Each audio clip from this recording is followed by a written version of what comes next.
halfway in life that money becomes irrelevant.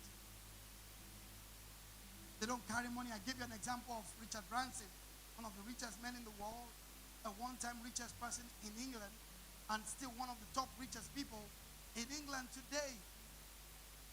He doesn't carry cash. You get to a point where everything you need is around you. You don't need money. Money is not your, money comes to you. And I pray that at the end of this teaching, every one of us will get into a point and a position where you are not a slave to money.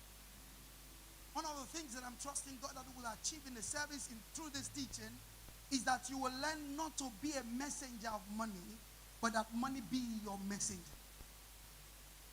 Most of the people who live on the earth are subject to money or are messengers of money. Do you know that when you wake up on Monday and you go out, over 95% of the people you will see on the road are going for what I call karakata. Somebody say karakata. People are going kirakita for karakata.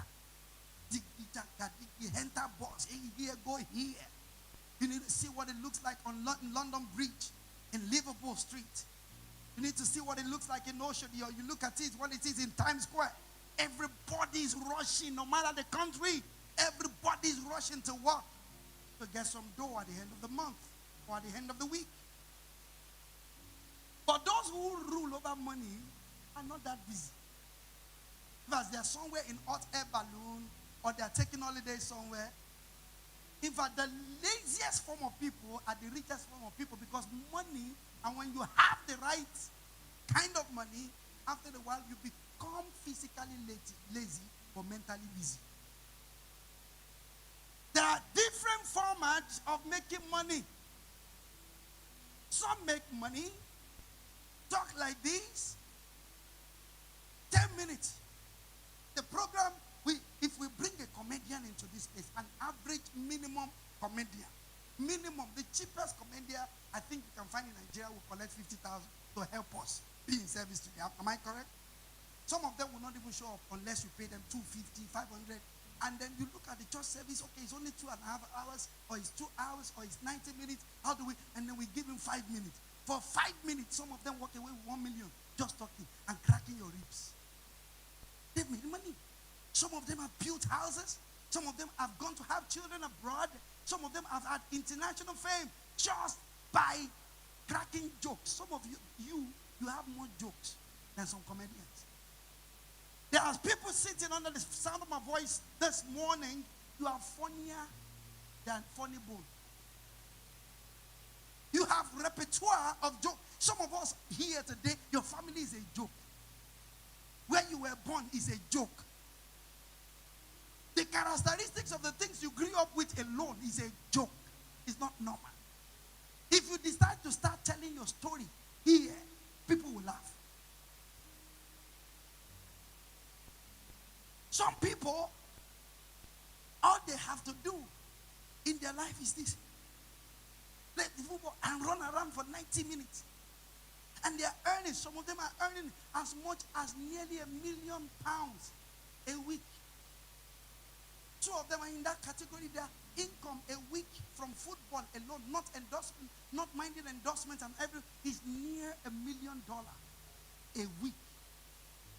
Some basketballers and American footballers earn a lot more than that. And just in case you think that's just peculiar to sportmen, in my career as a coach and as expert speaker, I have a few mentors who goes into a place. Right now, some of them don't even have to. They go into a place and you get $100,000 just for speaking. They call it keynote speaking.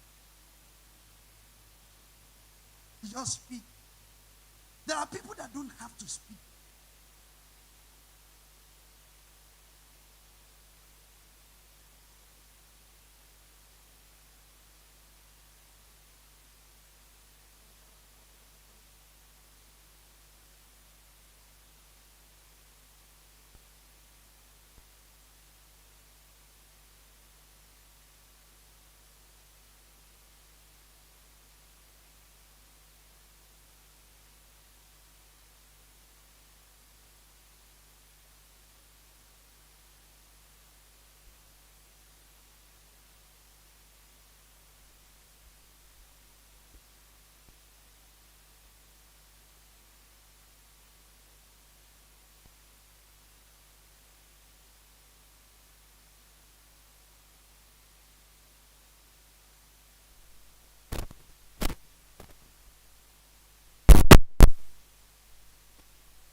said, a man is the owner of the money of our head. Every woman here, how much is the money on your head?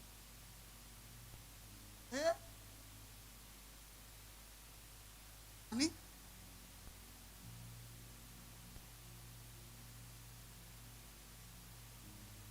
Please understand this and write this down very quickly. Good money had value to your life. Good money add value to your life.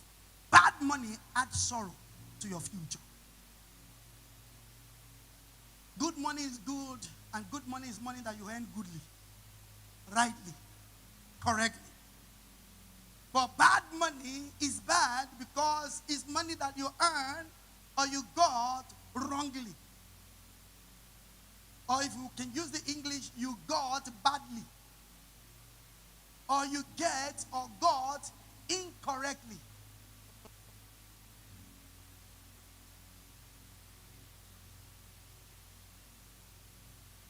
The best desire that you should get about money is not the desire to beg for it. It's not the desire to ask for it. Please write this down. The best desire any one of us here today must have about money is the desire to, the wisdom to attract money. Write that down. The best desire that I must have about money is what? The wisdom to attract money. Wisdom to attract money. Somebody say, I need wisdom. After the service of today, I want everybody to go home and take a sheet of paper, write all your income, everywhere you get income from, anything that brings income into your life. Write it down. And then write everything that goes out. How much transport you spend on a daily basis, prorate it and make it into monthly. Then I want you to calculate, don't exaggerate. Calculate how much you need in a month. Don't make it up. Don't just say, I need $1,000 or I need 100,000 naira. I need 50. Don't sit down. Get busy. Now, please, if you don't know how to calculate money, you cannot attract money. Sit down and put together. Maybe if I can transfer what we have into naira, I'll put it on the church website. That is, if I have people here that can help me to implement it and have it sent to you all by WhatsApp, email, where you have a template, you have all the kind of bills, my electricity bill, my water bill, my this, every form of bill, you have them all calculated in naira or in whatever currency that you are from wherever you're listening to us. And then you have all your income, and what you get is that the first time you may do this exercise, you realize that most people are breaking up. Is the reason behind evil. Do you know there are people that are enchanting evil against another person? For example, in the place that I am right now in life, a lot of people, friends, family, relatives, some people that I don't even know on the road, I get an average of 3 or 4 requests on a daily basis. Please help me for this. Please help me for that. People will never know how much your income is, but everybody will need your help.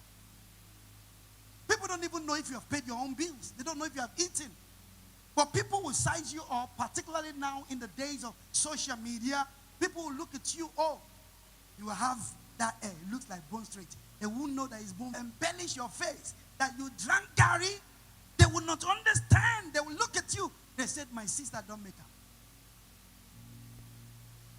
I recall when I left Nigeria as a teenager, the first time I got into this country, Côte d'Ivoire. That was my first place that I settled in. Traveled from Nigeria. Now, if you ever, anybody here ever been to Abidjan? Anybody here? Côte d'Ivoire, Abidjan? Right, George, yes? Now, it's not exaggeration. Abidjan is like Europe. It's as beautiful. In fact, we call it Petit Paris. Small Paris. So when I got there, first of all, I cleaned my eyes. I thought, okay, did God do miracle and transport me to Europe? So the next few days, we went into Sokose. You know, it's now we have ShopRite and all these things in Nigeria. Sokose is like shopping mall like Europe, and you see white people coming in, and now we were taking pictures. One of my friends said, please don't send it home. If you send it to Nigeria, they will stop praying for you. At that time, there was no email. He said, if you send it to Nigeria, 1997, he said, your parents will stop. They will say, my son has made it. You are still in Africa, my friend. Keep your pictures. There are some of us, by what people see, you are a millionaire. Now, please, this is why the service of today, if you may, can I ask you that you may need to give me a little bit of extra minute, particularly because of the baby dedication. Give me some to help. Do you know that a lot of the time people think higher of you than you are? And do you know that sometimes also some people think worse of you than you are? Yes, I know you made some mistake, you said some things wrong. Some people can call you a liar, even though you mistakenly, like, you know what I mean. You just mix the fact up. And then somebody can go on about life. You say, oh, she's a liar. He's a liar. Whatever people call you is not who you are. It's what God. That's why the Bible says, it's a casting down imaginations and every thought that exalts themselves. There are people that think because they help your parents, when they saw you as a child, they see you poor.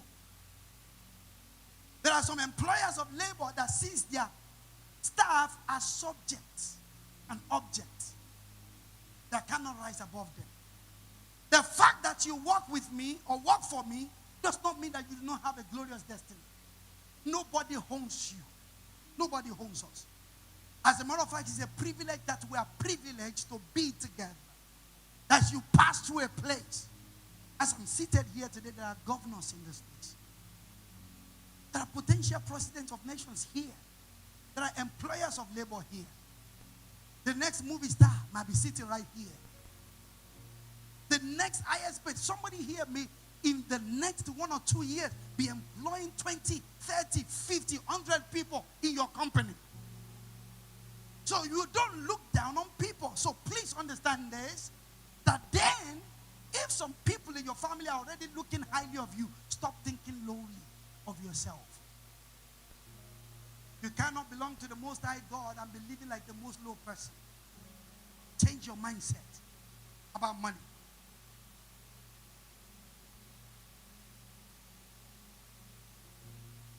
Please understand this, that money and evil are related.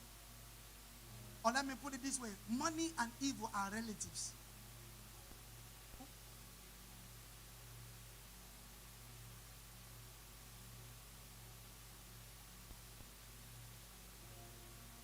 But the management of money determines what money is to you, how you manage your money. So that task that I gave to us, how many of us are going to perform it? How many of us are going to go sit down, calculate? One of the greatest sources of depression is money. If you can articulate well your money, you have less stress. You have found a gap between your income and expenditure. One of the things you must immediately ask God for this week, God, give me the wisdom to, what do you call it? To balance sheet. There's a word for it. To break even. That's your first task. Your first task is, if your monthly expenditure is 50,000, but your income is 27,000, you have a shortfall of 23,000. You're asking for the wisdom of how much? The wisdom of how much? Of 23,000. Can I get another help? How much are you looking for? You are still looking for the wisdom of 50,000, because you may lose some people in the bid to look for the 23,000 missing, they will miss out on the 27,000. If you don't know what you need, if you don't know what you want, you will lack a lot. So when you now meet that, the wisdom means how to secure what is bringing the current income and how to use the remaining time to earn more money for meeting, to meet it. So one of the things that you do then is where you make money or how you make the 27,000 now, you renegotiate if I can do the same thing for less time. Because you need time for the exchange of money. Can I earn the same thing I'm earning now for less the salary in exchange for your talent or for your time? The God of heaven is so merciful to us all that He gives every one of us 24 hours. The billionaire has what? 20 hours that determines if you're a billionaire, a millionaire, back to work and say, you know what, I can do.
Told me a story. He's from Ghana.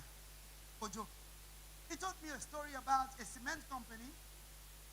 People started fighting in the cement company. They're saying that the highest earning people, that means the blue collar worker, are earning more money than the white collar worker. So you understand what we mean by blue collar worker? Managerial levels, the official guys, and the white collar people are the people, the cleaners. But the way the building of this cement company was being built is such that there is a glass house. In the glass house, the blue collar workers can see the people working on the cement factory. But the people in the cement factory cannot see. So one day, the trade union of the ones that are working on the cement, mixing the thing, they said they are going on protest. He said, what's your problem?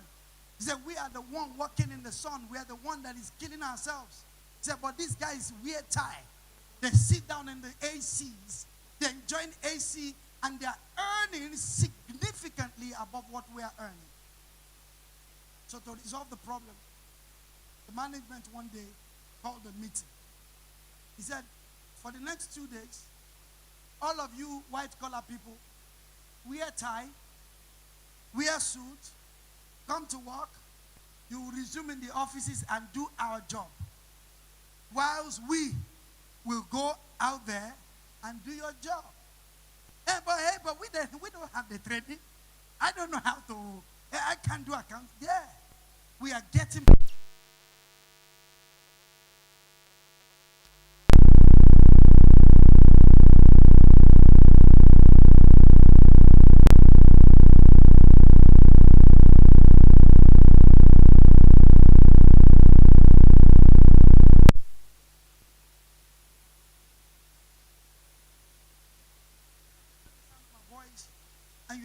earning money with your muscle, think twice.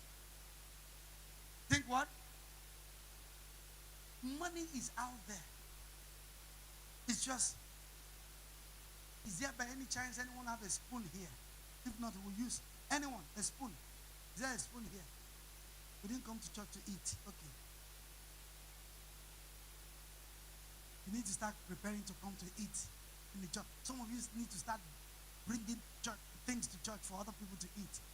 Imagine having a spoon and you want to fetch water to fill the bucket. And you go to the tap with a spoon. And then you come back. You pour it